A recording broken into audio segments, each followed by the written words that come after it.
The impeachment trial against President Trump officially started today, but it got off to a rocky start. That's because the top Republican, Senate Majority Leader Mitch McConnell, faced uproar from his own colleagues, his own Republicans. They were not happy with a resolution that he wrote with the help of the White House that set the parameters and the guidelines for this Senate trial. After a lot of opposition behind closed doors from his own party, the rules were changed.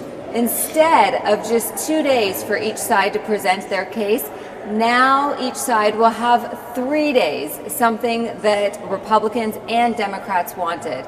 Also something that's changed, instead of trying to prohibit all of the evidence gathered in the House investigation from being included in the public record, now it will automatically be included. So those were some two big changes that Republicans wanted, despite McConnell working with the White House. So that was a big win for the Senate and not a win for the White House.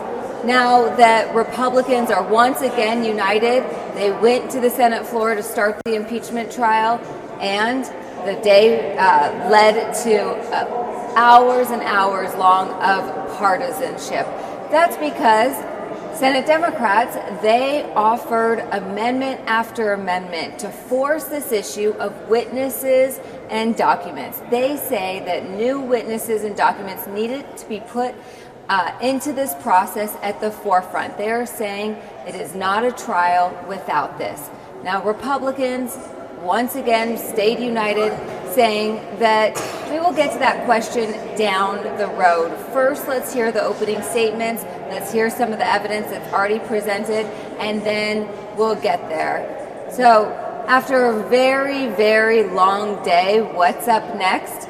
Well, once they finish all of the procedural stuff, then the meat of the trial actually starts, with the prosecutors, members of the House of Representatives who are prosecuting this president, will start their opening statements, followed by 3 days later, perhaps, the White House defense team giving their defense of the president. Leanne Caldwell, NBC News for Euronews. As the trial gets underway, how's conversation online echoing proceedings? Shauna in the Cube can talk us through the key hashtags. Well, this was always going to be a trial, not only playing out within the halls of the Senate, but also playing out on social media. And for the United States president, he's only had 3 words to say on Twitter in the hours during this impeachment trial. And these are it. Read the transcript in capital letters. He thinking that the transcripts are enough to exonerate him. Now, it's not only the social media savvy president. There's numerous hashtags that have been trending throughout this trial so far. And looking at them can give an indication as to the conversations that have been ongoing. The first hashtag that was trending in the last couple of hours was in relation to Mitch McConnell, this one being hashtag Midnight Moscow Mitch, that referring to the Senate Majority Leader. The first criticism by Democrats that only 2 hours would be given, as we've just heard, for each side to present their evidence. That's moved to 3, and so the conversation on social media moved on. For Nancy Pelosi, she and the other Democrats have been standing by this impeachment as a whole. The criticism by Republicans being that this is all a partisan sham. For her, she's using the hashtag Defend Our Democracy, but also her political account using this hashtag GOP cover-up. That hashtag still trending at number 2 right now. Now, that relates to the fact that the Republicans aren't going to be allowing more evidence or more people to be taken, more new people to be taking their evidence to that trial. And so we've been seeing Pelosi tweeting that and others here saying Trump abused his power for personal and political gain, and Republicans in Washington are covering up the truth.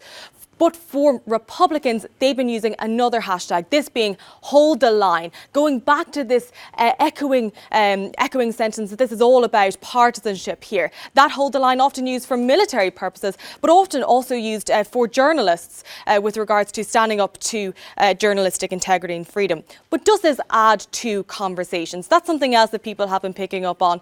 This Twitter account saying that political hashtags are being weaponized by all sides, looking for healthy conversations conversations as this moves forward. But regardless as to whether this is adding conversation, whether this is adding depth, it's certainly key that these hashtags and social media is playing a key role as this moves forward. Thank you, Shauna.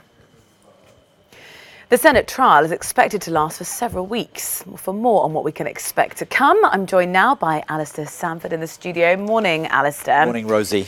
So we've just had the opening arguments, day one. Any surprises so far? Yes, what we've had so far are these arguments over proceedings, but the wider picture is one of entrenchment. And the Senate, of course, there is an inbuilt Republicans majority, and they're split along party lines. Now, what we saw yesterday were those divisions being played out. Now, there were some surprises. Yes, Mitch McConnell did relent over procedure, allowing more time for the opening arguments. But when all the votes came, they've all fallen 53 to 47, Republican against Democrat.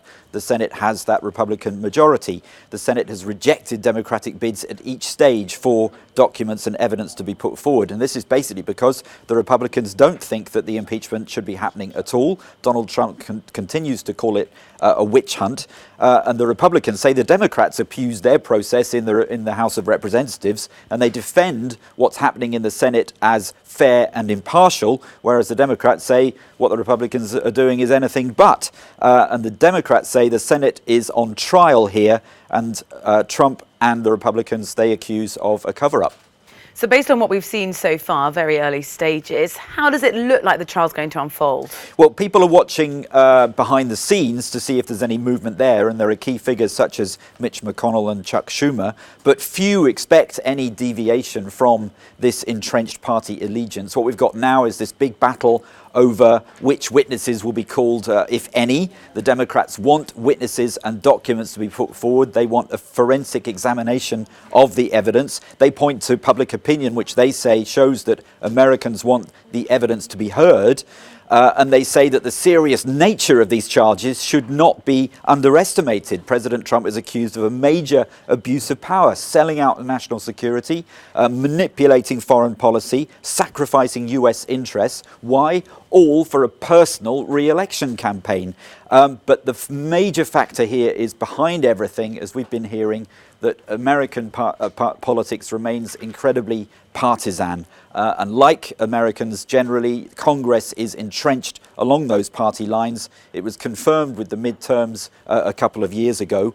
The Democrats may appeal for Republicans to put principle before party, but all that is likely ultimately to fall on deaf ears. And remember, it's not just one or two Republicans they need to move. There needs to be a 2/3 majority in the Senate in order for Trump to be removed from office. So the Democrats expect a whitewash. The Republicans say Trump will be vindicated.